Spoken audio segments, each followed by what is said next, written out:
యేసయ్యకి మహిమ కలుగును గాక. మీ అందరికీ వందనాలు. ఈరోజు మన అంశము మునుపటి కంటే అత్యధిక మేలులు చేసే దేవుడు. అంటే ఎప్పటికప్పుడు కూడా దేవుడు నీకు అనేకమైన అత్యధికమైన మేలులు చేస్తా అని దేవుడు మనతో యేసయ్య చెప్పుచున్నాడు. అయితే మనము కూడా విశ్వాసముతో ఉండాలి. నా దేవుడు నాకు ఈ కార్యము చేసే దేవుడు, చేయగలిగిన దేవుడు, చేయుచున్న దేవుడని మనము నమ్మాలి. మనం నమ్మినట్లయితేనే మన జీవితంలో మనకి అన్ని కార్యాలు జరుగుతాయి. కారణం ఏమిటి అంటే యేసయ్య బైబిల్ మొత్తంలో కూడా విశ్వాసం గురించి నన్ను నమ్మమని ఎక్కువగా చెప్పి ఉన్నాడు. దేనికనంటే నన్ను నమ్మితే నా మహిమను చూస్తావని దేవుడు చెప్పిన దేవుడు. విశ్వాసంతో ఉండాలి. నాకు దేవుడు యేసయ్య ఈ కార్యం చేసాడని. అందుకే మునుపటి కన్నా అత్యధికమైన మేలులు చేసే దేవుడు మన దేవుడు. ఎందుకంటే ఆయనకి మన పట్ల ఉన్న ప్రేమ అలాంటిది. ఆయన మనల్ని నిరంతరము ప్రేమించుచున్న దేవుడు, ప్రేమించే దేవుడు కనుక నువ్వు యథార్థమైన మనసుతో, నువ్వు యథార్థమైన హృదయంతో యేసయ్య నాకు ఇది కావాలి అని మనం కనుక అడిగినట్లయితే ఆయన తప్పనిసరిగా మనకి ఇచ్చుచున్న దేవుడు, ఇచ్చిన దేవుడు అని మనం నమ్మాలి. దేనికంటే చాలా అంటే చాలా గొప్ప దేవుడు. మనము ప్రార్థన చేయాలి, మనం విశ్వాసంతో ఉండాలి, మనం బైబిల్ చదవాలి, వాక్యంలోనే జీవించాలి.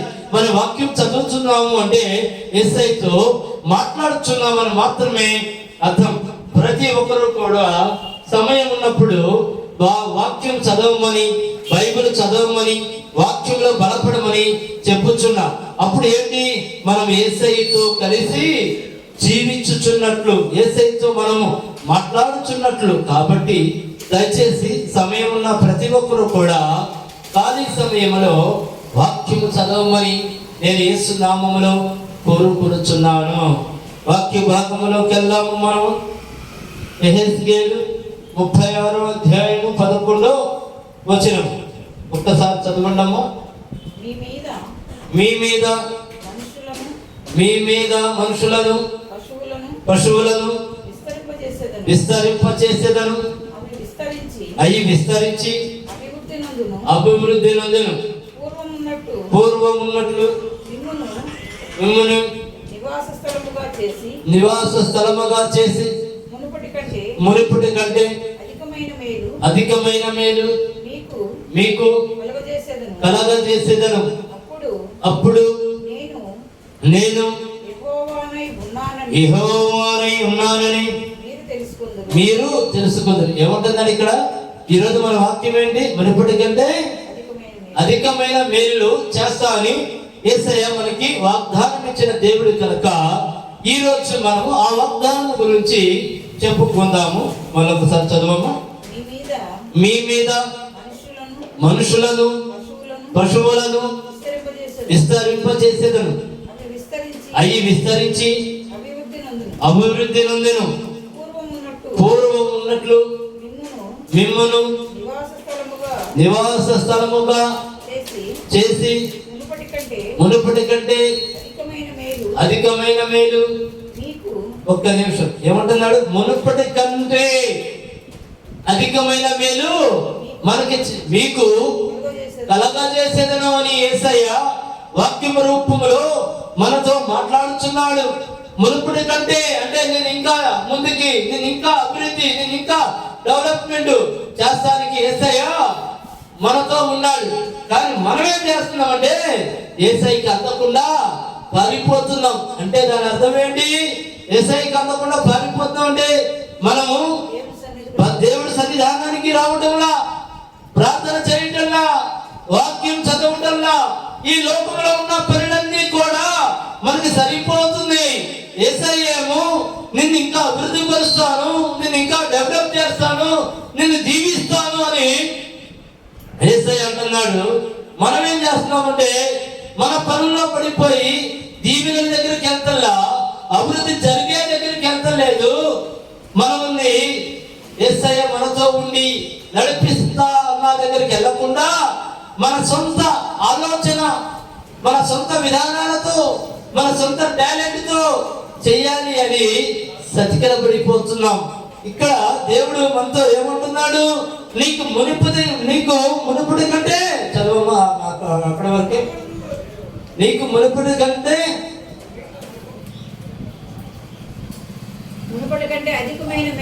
మునుపుట కంటే అధికమైన మేలులు మీకు కలగజేస్తామని యేసయ్య చూస్తున్నాడు. యేసయ్య చెప్పుచున్నాడు, వాక్యములో చెప్పుచున్నాడు. ఎందుకంటే వాక్యములుగా దేవుడు ఆయన మనతో మాట్లాడుచున్నాడు.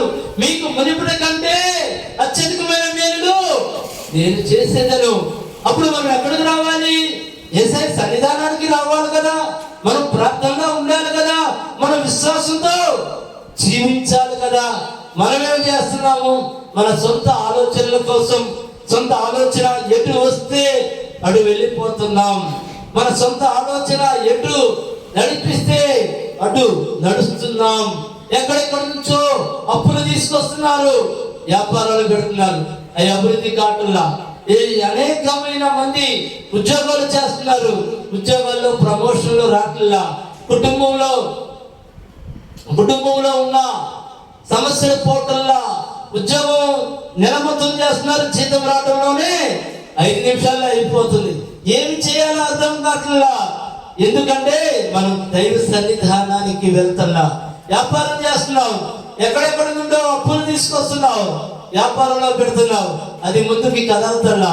కారణం ఏమిటి అంటే మనము దీవెనలు వచ్చే, మనకి దీవెనలు ఇచ్చే యేసయ్య దగ్గరికి మనం వెళ్తల్లా.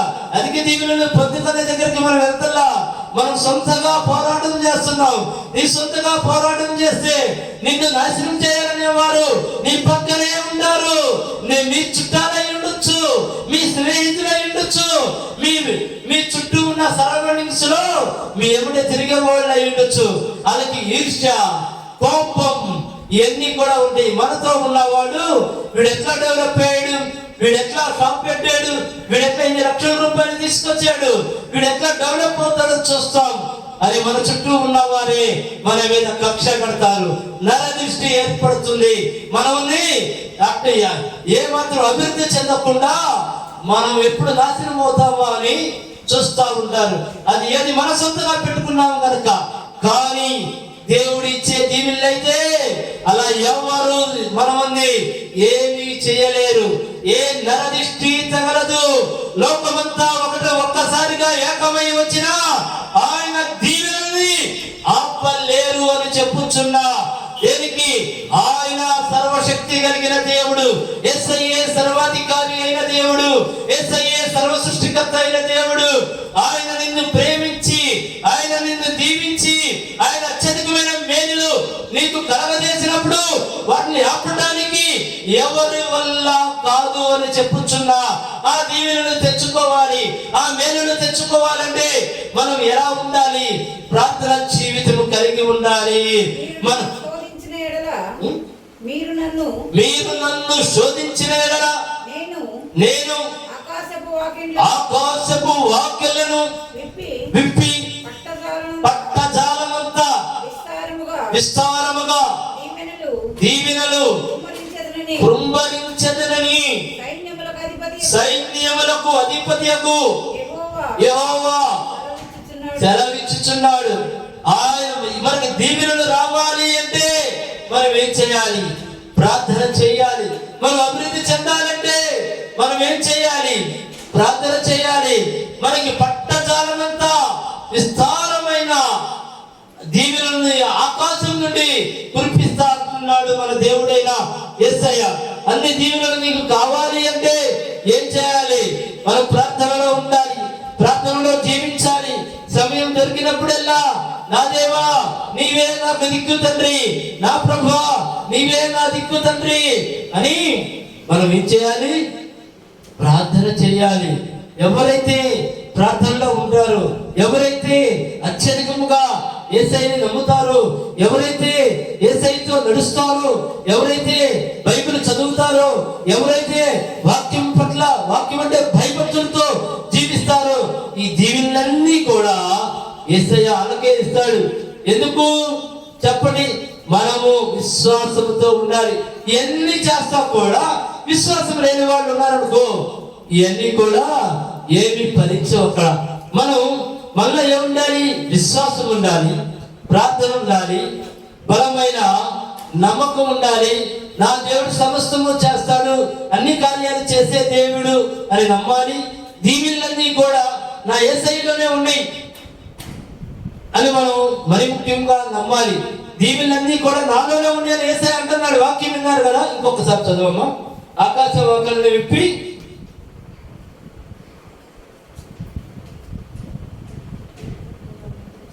మీరు నన్ను శోధించిన యెడల మనం ఏం చేయాలి చెప్పండి? దేవుడి దగ్గర నుంచి దీవెనలు కావాలంటే ఏం చేయాలంటే మనం అడగాలి. వాక్యంలో రాయబడి ఉంది. నేను సొంతగా చెప్పడల్లా. మనకి దీవెనలు కావాలంటే మనకి తెలిసిన ఆయన దగ్గరికి వెళ్ళిపోయి అతను మంచి ధనవంతుడు అనుకోండి, ఆయన దగ్గర ఊడికి చేస్తారు. కానీ ఆయన నీకు ఎంగిలి మెతుకులు కూడా రానప్పుడు. కానీ ఇక్కడ మన దేవాది దేవుడు ఏమంటున్నాడు? చదువు. మీరు నన్ను శోధించిన యెడల మీరు నన్ను శోధించిన యెడల నేను ఆకాశ వాక్యాలను ఇప్పి. ఒక్క నిమిషం. మనం అంటే శోధిస్తామంటే ఏంటి? మనం అడగాలి, యేసయ్యా నా సమస్యలు తండ్రి తీసివేయాలి కాదు, తీసివేసే తండ్రి అని అడగాలి. అంటే విశ్వాసం. తీసేయ అంటే అది ఆత్మవిశ్వాసం. యేసయ్యా ముందుగానే మన దేవుడు మనకున్న ప్రతి సమస్యని తీసివేసినట్లుగా చూడాలి, అడగాలి. ఈ రెండు చేయాలి. మనం ఏం చేయాలి? యేసయ్య ఇచ్చినట్లుగా చూడాలి, మనం పొందినట్లుగా చూడాలి. అందుకే యేసయ్య నాకున్న ప్రతి బాధను తీసివేయ అని కాకుండా విశ్వాస సహితమైన ప్రార్థన మనం ఒకటి చేయాలి.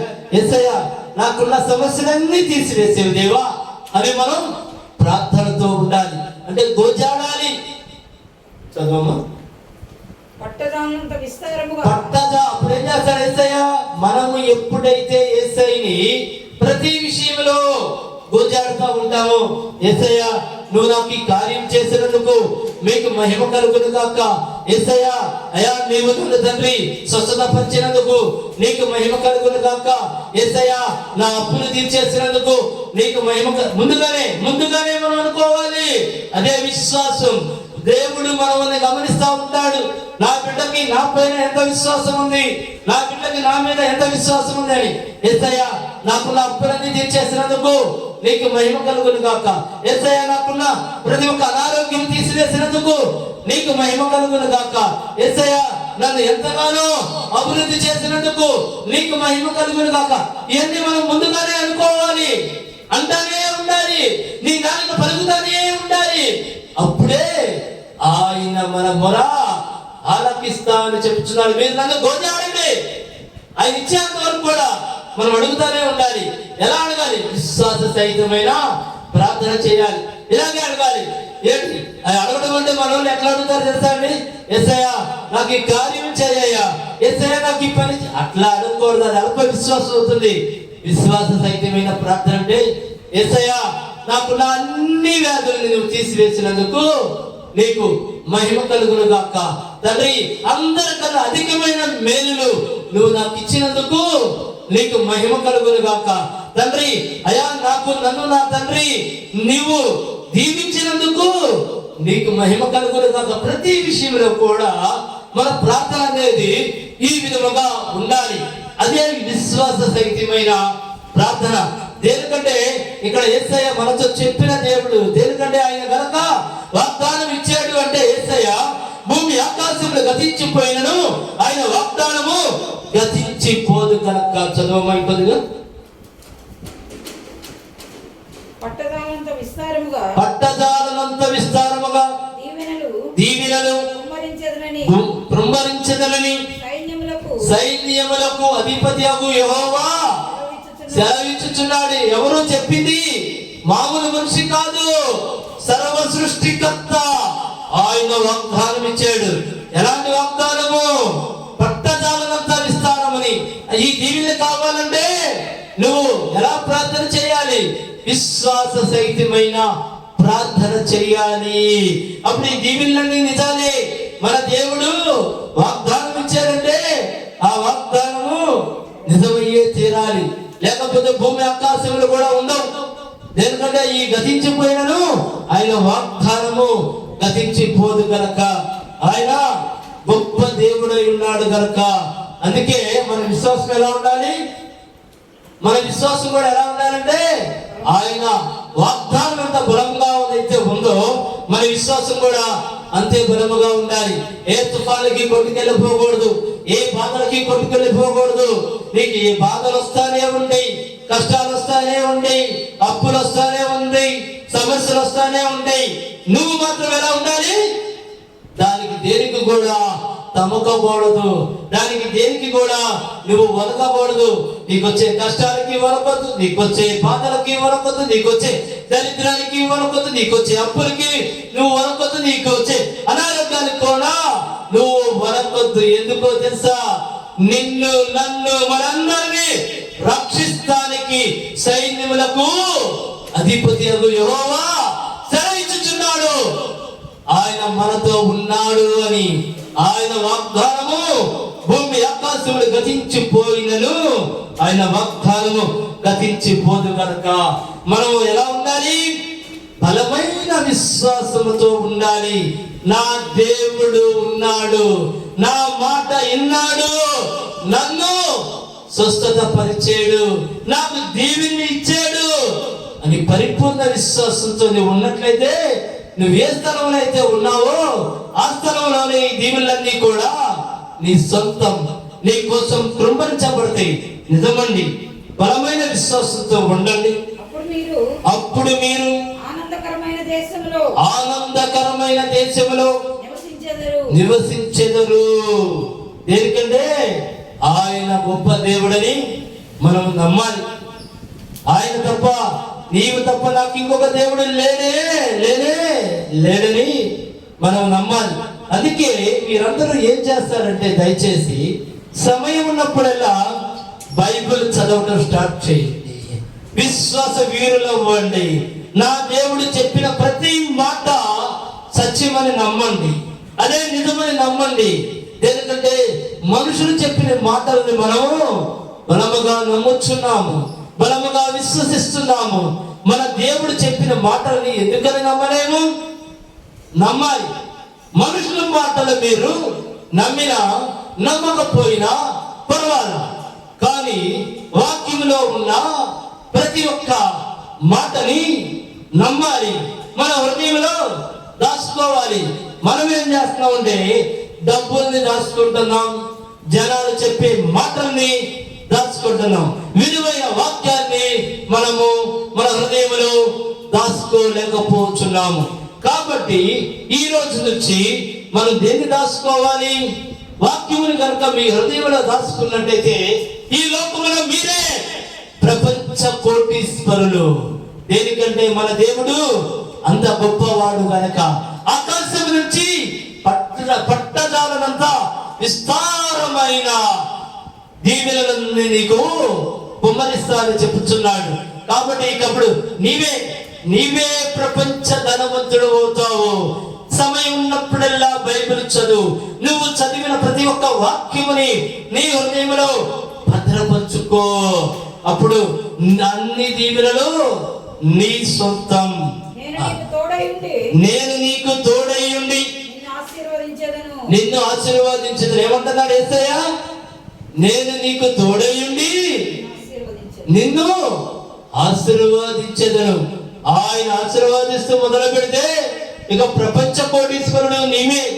అయితే ఆ దీవెనలను తెచ్చుకోవాలి అని ప్రతి ఒక్కరూ కసితో ప్రార్థన చేయండి, విశ్వాసాన్ని పెంచండి. ఎందుకంటే అన్ని దీవెనలు కూడా ఆయన దగ్గరే ఉన్నాయని యేసయ్య వాక్యం రూపంలో మనతో మాట్లాడుచున్నాడు. ఈ దీవెనలు కావాలంటే మనం ఏం చేయాలి? ప్రార్థన చేయాలి, విశ్వాసంతో ఉండాలి. మనము బలమైన విశ్వాసంతో ఉండాలి. అసలుకి మనకేమి ఇక భయం అనేది ఉండకూడదు. మనకి భయం ఉంటే మనం విశ్వాసంలోకి వెళ్ళలేము. మనకి ఏదైనా ఆలోచనలు ఉంటే విశ్వాసంలోకి వెళ్ళలేము. మనకి భయం వద్దు. దేనికి? నీ నాన్న గురించి పలికే ప్రతి మాట మన యేసయ్య వింటున్నాడు అని నమ్మంతే. భయం వదిలే. ఎందుకంటే ఆయన సర్వశక్తి కలిగిన దేవుడై ఉన్నాడు, సర్వాధికారి అయిన దేవుడై ఉన్నాడు. నీ నోటి నుంచి పలికే ప్రతి మాట యేసయ్య విన్నాడు. నీ హృదయంలో కలిగే ప్రతి ఆలోచన యేసయ్య చూచాడు అని నువ్వు నమ్మాలి. ఎప్పుడైతే నువ్వు యేసయ్యని నమ్మడం మొదలు పెట్టావో, ఎప్పుడైతే యేసయ్య నీవే నాకు దిక్కన్నావో, ఆ రెండు మాటలని నువ్వు బలంగా పట్టుకోవాలి. యేసయ్య నీవే నాకు దిక్కు అనే మాటని, యేసయ్య నీవే నా సమస్తము, నీవే నా సర్వము అని బలమైన విశ్వాసముతో మనం యేసయ్యని చూడాలి. యేసయ్య నువ్వు నాతో ఉన్నావు. ఈ మూడు, యేసయ్య నువ్వు నాతో ఉన్నావు, యేసయ్య నువ్వు నా మాట విన్నావు, యేసయ్య నేను నీ పట్ల విశ్వాసంతో ఉన్నాను. ఈ మూడింటిని మనం కనుక మన హృదయంలో దాచుకోగలిగితే ఆయన దీవులన్నీ కూడా మన సొంతం. దేనికంటే ఆయన దేవదేవుడు, ఆయన నిరంతరం మనల్ని ప్రేమించుచున్న దేవుడు. దేనికంటే ఆయనకి ఏ బిడ్డ నశించిపోవటం ఇష్టం లేదు. ప్రతి బిడ్డ ఆయన బిడ్డే, ప్రతి ఒక్కరిని ఆయనే సృష్టించుకున్నాడు. కాబట్టి అందరూ బాగుండాలి అని యేసయ్య అందరినీ ప్రేమించుచున్న దేవుడై ఉన్నాడు. మన దేవుడు ఎలాంటి దేవుడు? నిరంతరము ప్రేమించుచున్న దేవుడు. అందుకే మనము ఎట్లా ఉన్నా, అయ్యో నా బిడ్డ నా దగ్గరికి వస్తాడు అని ఆఖరి క్షణం వరకు, మన జీవిత కాలం ఆఖరి క్షణం వరకు కూడా యేసయ్య మన కోసం ఇంకా వస్తాడు, ఇంకా వస్తాడు, నా దగ్గరికి ఇంకా వస్తాడు, ఇంకా వస్తాడని ఎదురు చూస్తూ ఉంటాడు. ఎందుకంటే తండ్రి ప్రేమ, సర్వ సృష్టికర్త అయినా తండ్రి ప్రేమ అలాంటిది.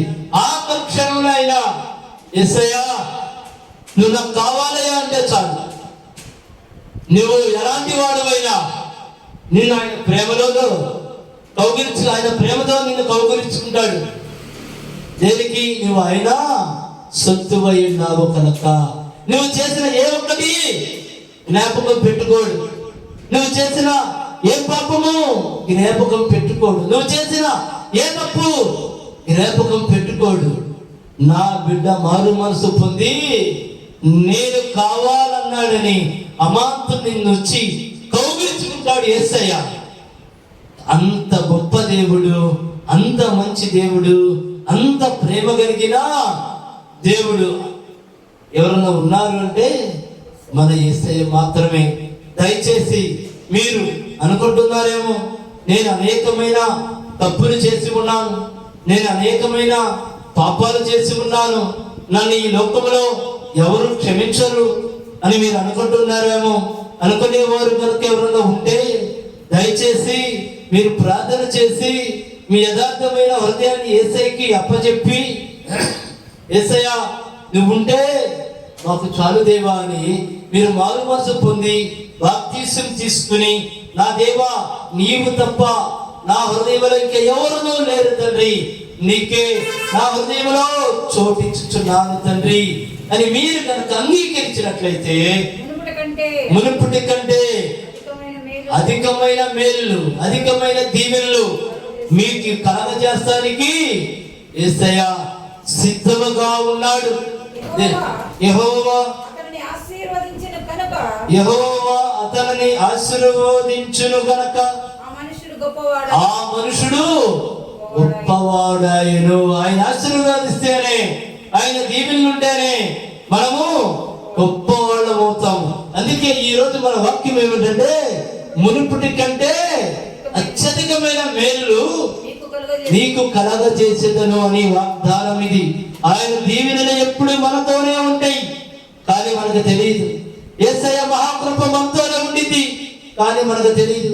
యేసయ్య ప్రేమ ఎప్పుడు మనతోనే ఉండింది, కానీ మనకి తెలియదు. దేనికంటే మనము ఈ లోకాన్ని చూస్తున్నామో కనుక.